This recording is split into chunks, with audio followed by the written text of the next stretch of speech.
So I'm Laia Pedreño Mateu, and I am a supervisor for Oakland International High School. And my role is supervisor and also director of the program, if you will. This is a program that was created by my former supervisor, Terry, and she basically went to the school and said, hey, can we contract and bring you some interns and give you some services? And she set up the program this way, and now I'm doing it myself. So it's not even an agency, it's just me.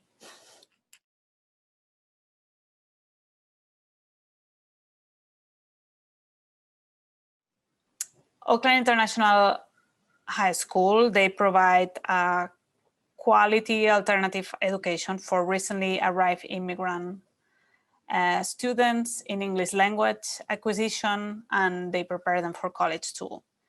And it's obviously a very diverse student body. And yeah, so they speak about, it depends on the year, right? But about 32 languages. 100% of the students are English language learners. And many of them, or most of them, they immigrated to the US in the last 4 years. And they come from, depending on the year, right? But like usually about 35 countries. I'm gonna read them. Afghanistan, Algeria, Bhutan, Brazil, Burma, Cambodia, China, Congo, Dominican Republic, El Salvador, Egypt, Eritrea, Ethiopia, Guatemala, Honduras, Iran, Iraq, Ivory Coast, Jordan, Liberia, Mexico, Mongolia, Nepal, Nicaragua, Nigeria, Philippines, Sri Lanka, Senegal, Somalia, Sudan, Thailand, Togo, Vietnam, Yemen, and probably I've like butchered some of the names, so I apologize for that. And there's like 22% of them are refugees, and they have escaped some of the world's most violent conflicts. And 33% of the students also like have large gaps in their education due to different circumstances.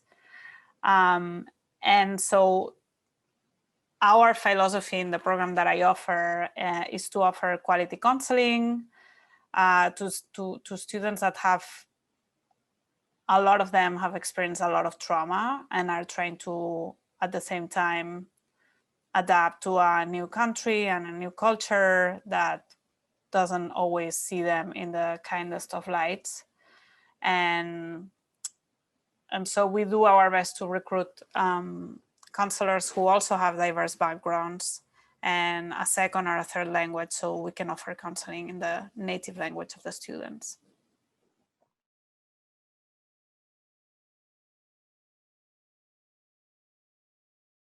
Obviously, completing accurate documentation in time, finding ways to engage the students in counseling, which when we are in person is much easier. And now that we're online, it has to be a bit more creative, because sometimes it's not easy to engage teenager in counselings, not because they don't want it, but so you have to like be willing to text a bunch and imagine ways to like draw them in, and advocating for the student when necessary. Yeah. And it's optional to do a group. I really recommend it, but it's optional.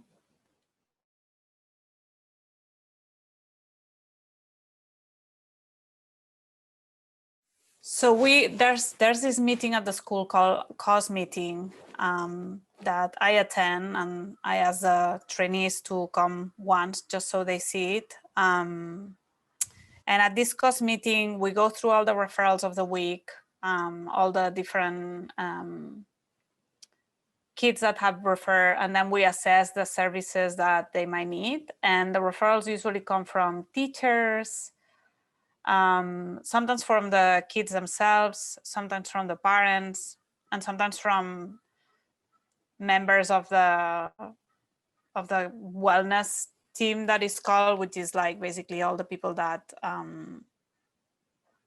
manage all the different services that the school offers. The school is super mental health oriented. Like a lot of students, it's not shocking to them to receive, I mean, it's shocking to them the first year because they come from usually backgrounds that therapy is not a thing, but it's not shocking to them after that because they see when we were in person, they see all the time counselors at the classroom, like, hey, can I get this? Can I get that? And they have like several friends that have therapy. And we used to have like one in person. There was like a wellness center where they can go if they are having a hard time. So it's very mental health oriented. So sometimes they refer themselves. And yeah, and something I want to say too is like the I don't know how, so I haven't been at other schools, but the tone of the COS meeting is so caring. Like there's so much care for the students, and over the years, like even like some students, like we hadn't like heard from them like in months sometimes, and like the school was still trying to reach out and trying to engage them in services they might need. So it's it's a very dedicated team.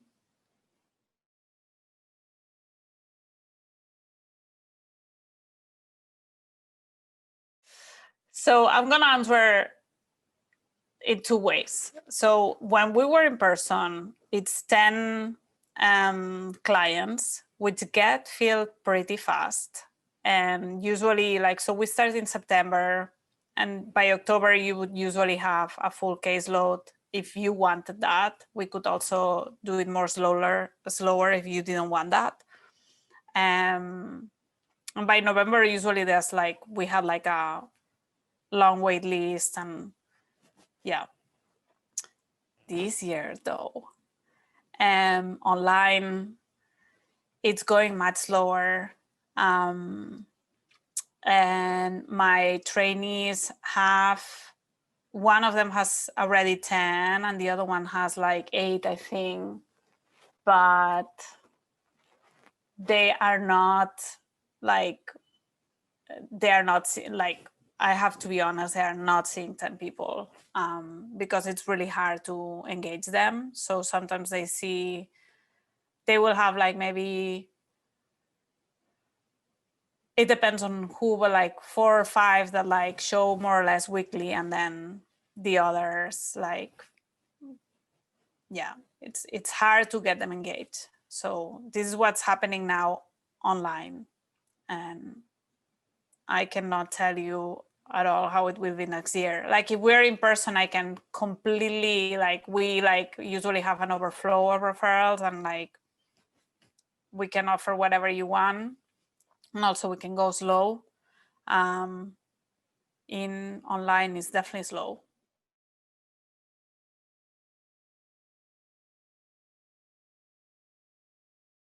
So we have 1 hour of individual and 2 hours of group supervision. This year it's from 2:30. The group supervision is on Fridays from 2:30 to 4:30. It's a nice way to end the week. And usually individual, I try to do it on Tuesdays.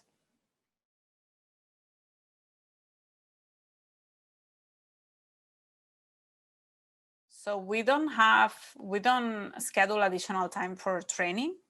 It's usually folded in group supervision or individual and related to whatever the trainees are curious about.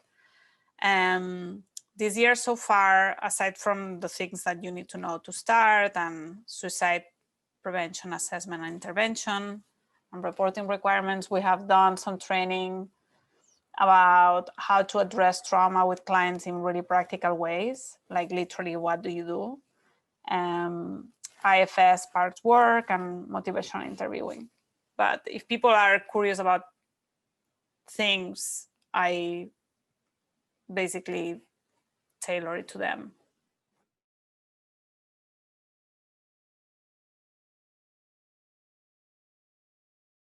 There's a very practical aspect of having a second language that many kids at the school speak. So it's much easier to fill the caseload, especially now online. In person, you can fill the caseload of somebody who is only English speaking, but it's easier if like evidently like Spanish, Arabic, or MAM are the languages that are most in need. And then like willingness to learn and to give and receive feedback, like the basics, you know, I think it's hard that you study so hard and then you start to do the thing and like usually you're not very good at it, and like sometimes it's like difficult for people, but yeah, like willingness to hear and receive feedback and to give it to let me know what they need. I think that's what works best.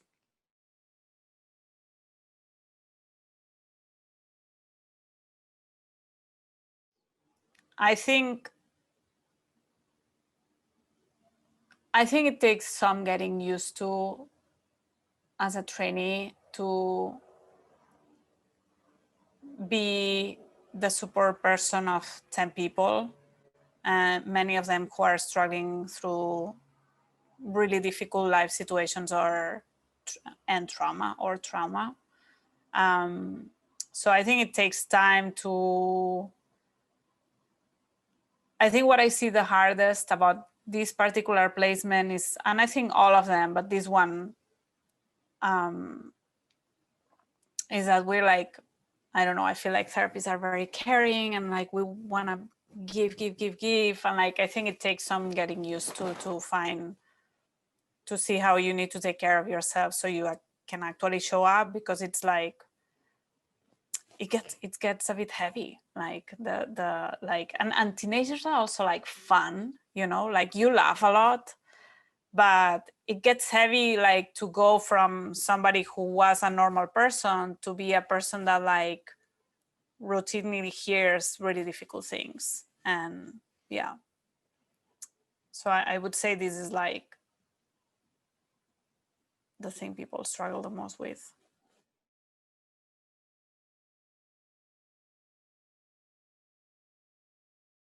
Yes. Well, because there was not the question of like, what is the best about your site? And I want to answer it. So no paperwork, aside from good documentation and progress notes. I mean, that's a plus. And then you can see clients as long as you want, as long as we think it's clinically fit. So I was an intern there years ago, and you can see clients for years actually if you think it's important. So that's, I think it's really cool. And then a lot of what a lot of people appreciate about the site is that if you're a person with diverse background, which basically means not white American background, it's really nice to be in a team that is truly diverse. So, and where issues of diversity are spoken routinely and issues of social justice are spoken routinely. They're not like just an add-on. Just basically we counsel really diverse people, and we are diverse people, and it comes up often. And I think a lot of people, I appreciated it a lot, and I think people appreciate it a lot, to be part of that and not to be the one person with an accent in a team. Yeah.